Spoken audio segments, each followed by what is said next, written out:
Today I'm making super easy air fryer hot dogs with a creamy homemade filling, and they turn out so good in just a few minutes. First, I'm preparing the filling. I'm finally chopping one red onion into really small pieces so every bite gets a little crunch and flavor. Take your time with this step because the smaller the onion pieces are, the better everything mixes together later.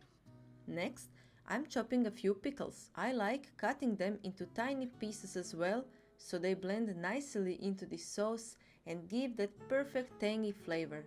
The combination of crunchy onion and pickles makes the filling extra fresh and flavorful.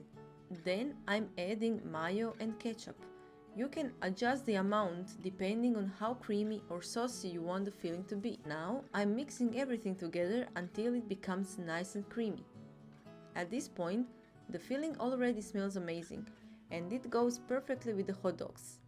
If you're enjoying these step-by-step air fryer recipes, don't forget to subscribe to the channel and stick around for more easy and delicious ideas. I'm taking a hot dog bun and placing a raw sausage inside. Then I'm adding a generous amount of the filling right on top. Don't be afraid to really load it up because the filling becomes even better once it's warm. I'm repeating the same process with the second one. Sausage first, then the creamy onion and pickle filling on top. Once both hot dogs are ready, I'm placing them into the air fryer basket. To finish them off, I'm sprinkling some grated cheese over each one. The cheese melts beautifully and gives them the perfect final touch. Now they're ready for the air fryer.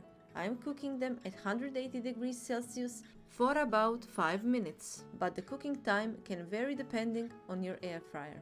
After just a few minutes, the buns are warm, the cheese is melted, and the hot dogs are perfectly cooked.